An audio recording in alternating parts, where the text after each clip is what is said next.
Hey guys, I'm Jessie, and today I am going to be talking about my most disappointing books of 2022. I know this is pretty late. I think everybody has pretty much done their best of, worst of, whatever of the year, but you know what? I had some time off. So I'm going to do it now. And honestly, the majority of these are DNFs. I didn't have very many books that I finished that I didn't like because I was in my DNFing groove this past year. If I wasn't loving it, it was just not going to get finished. With a very few exceptions, which I will touch on. I DNF'd a ton of books. So we're just going to kind of go through those, why I DNF'd them, and give you kind of my rundown of my personal disappointing books, worst books. Most of these weren't bad. They were just not for me. So there's that. You know, disclaimers. Everybody does the disclaimer. So I'm going to do my disclaimer. These didn't suck. They were just meh. Not for me. And 90% of them were DNFs. Because most of my reads were 3 stars and higher this year. And that's because I DNF'd. So let's jump into it.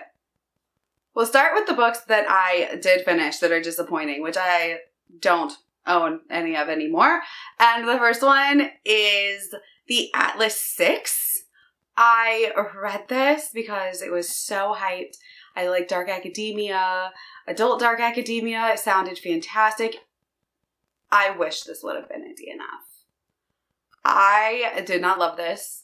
I was confused by parts of it because it felt like the magic system would change. Like, it felt like a YA book aged up also, which kind of bothered me because it's like, this isn't adult.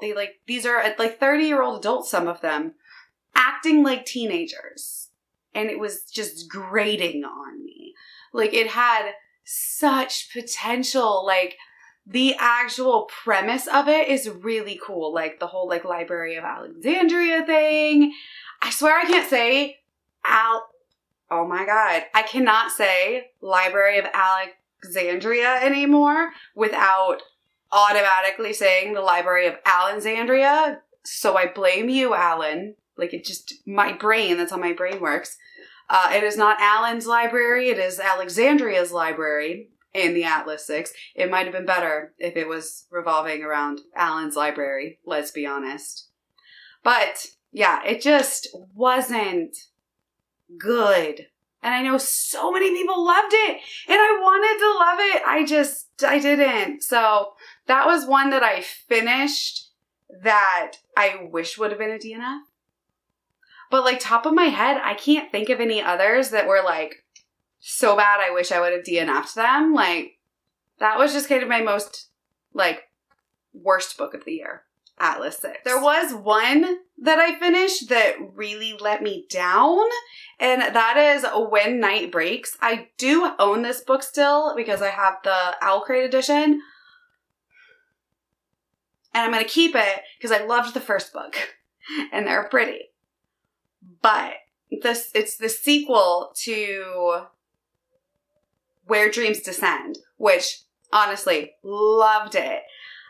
And the sequel just didn't do the first one justice, y'all. Like, it wasn't bad, but it could have been so much better. And it's like, it did that thing that so many books do where they separate the love interests for like the whole book.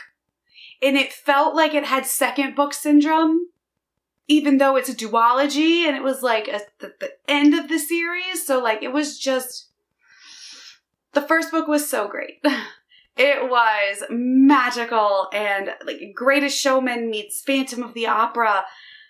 And I loved it. And book 2 just brought me down, man. So that one was probably my most disappointing read. It wasn't my worst read. That goes Atlas 6. It was my most disappointing read. All right, now we're going to just kind of quickly go through the DNFs because there was a lot of them. My most recent DNF was The Auction, and I feel like this book didn't know what it was going to do. So it's like a modern day Handmaid's Tale, and it's just weird. right? So basically, like, women are stripped of their rights. Surprise, surprise. And if you get accidentally pregnant, you have to marry the man who impregnated you.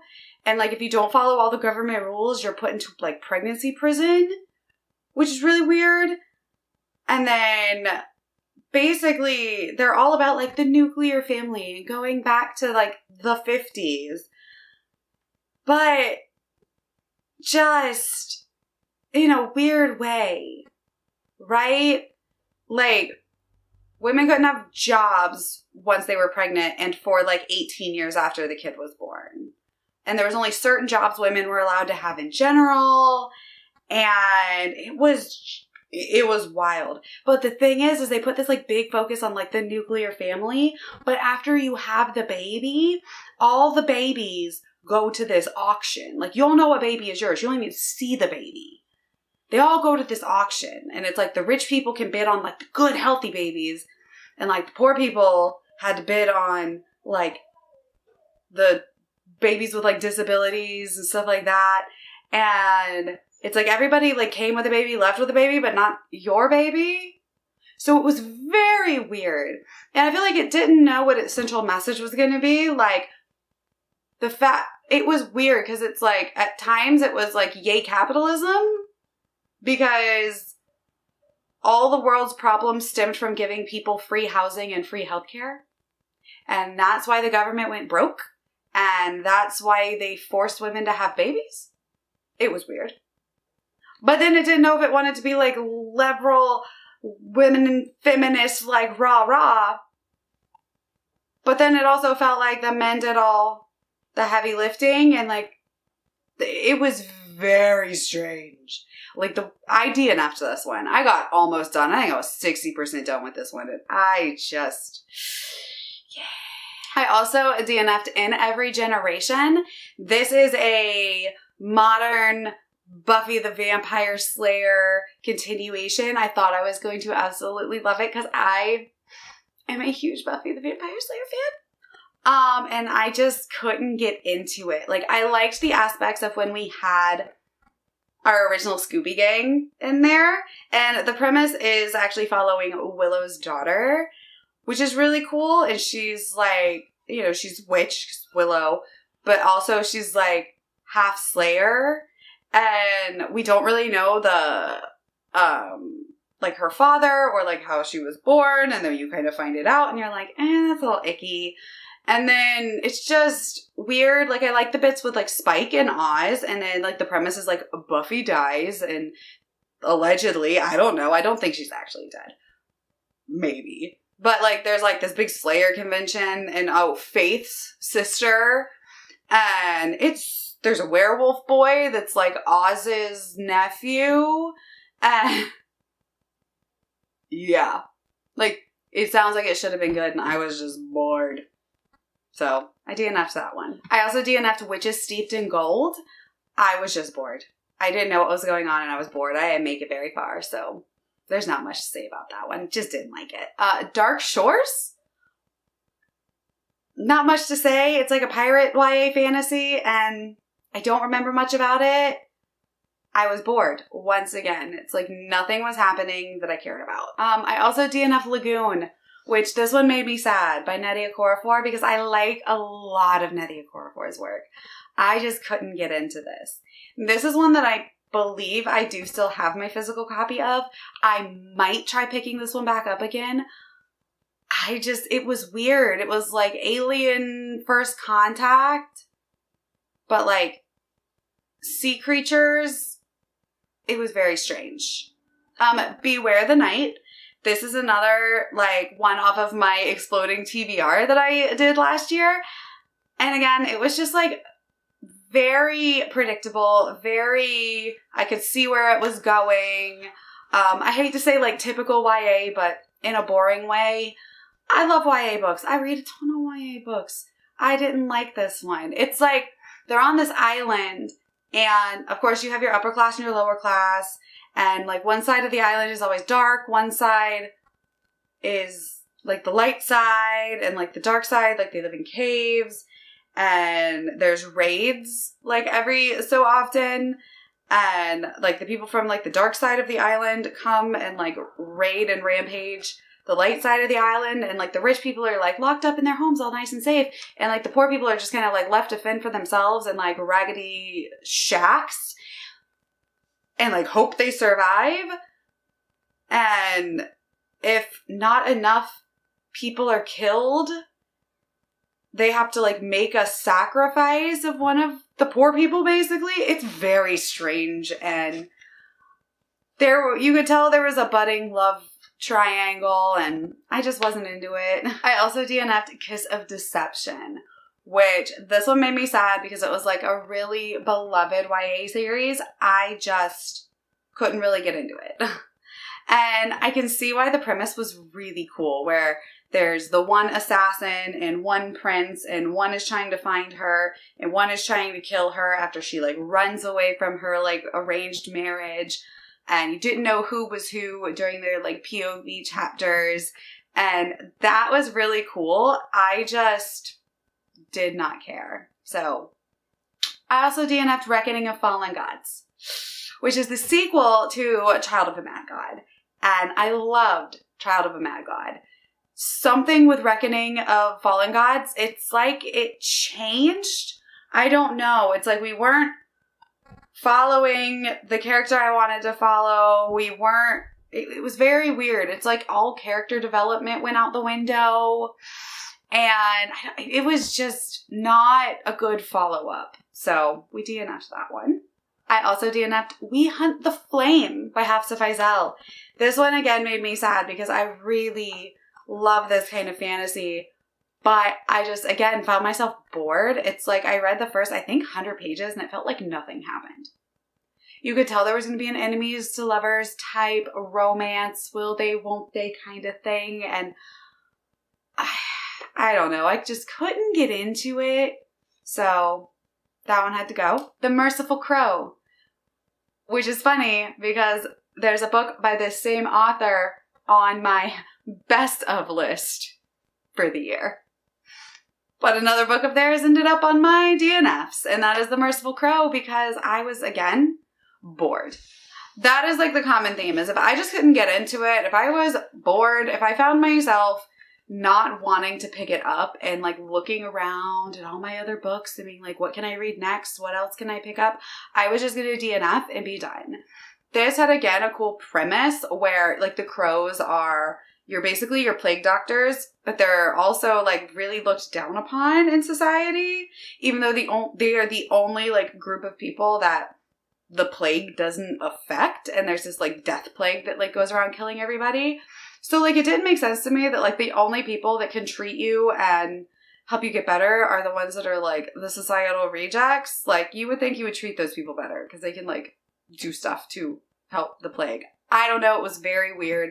And one prince, they're there to collect his body, and they collect the 2 bodies, but I guess the prince and his bodyguard, who like makes himself look like the prince, were faking the death to escape being murdered, and now they're like in with this band of crows. Like, it was a whole thing, and I just wasn't into it. Coming as no surprise is Book of Night by Holly Black.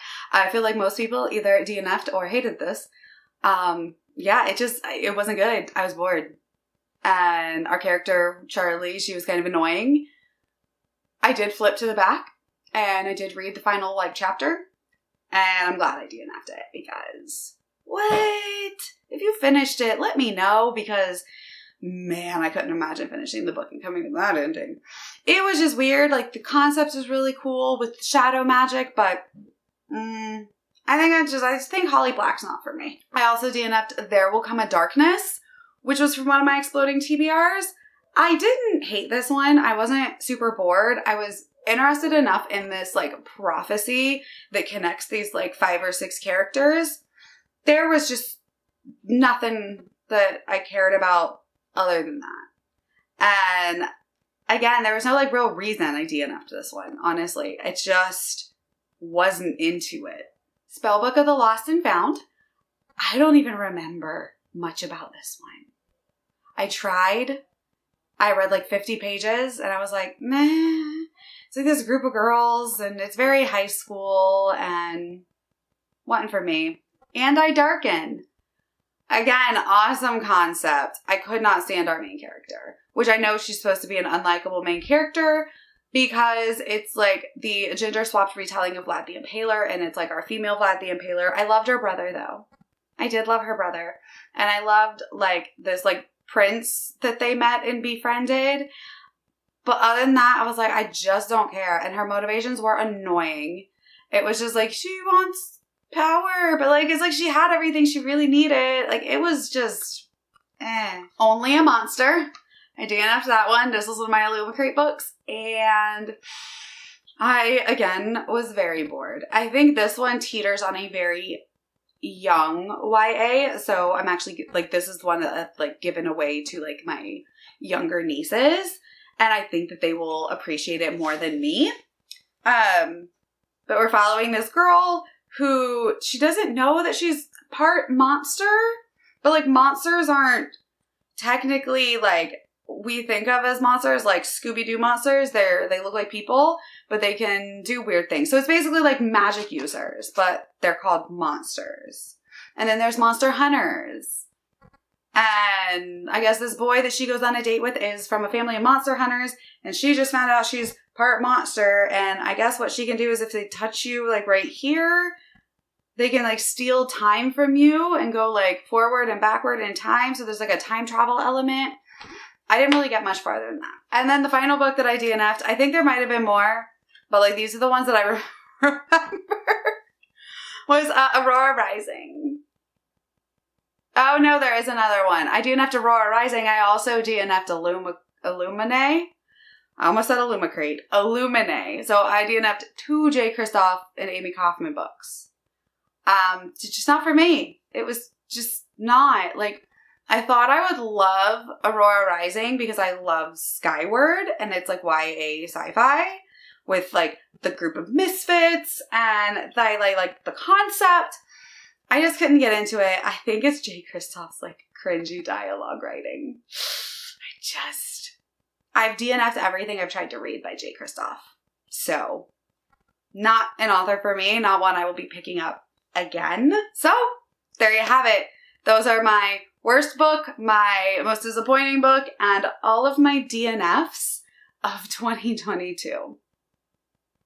It was quite a year. But honestly, DNFing is self-care. Because I DNF'd, I did not have the experience of reading a bunch of books I didn't like. So, pick your poison. Alright, thank you guys for hanging out with me. My name is Jessie, and I will talk to you next time. Bye.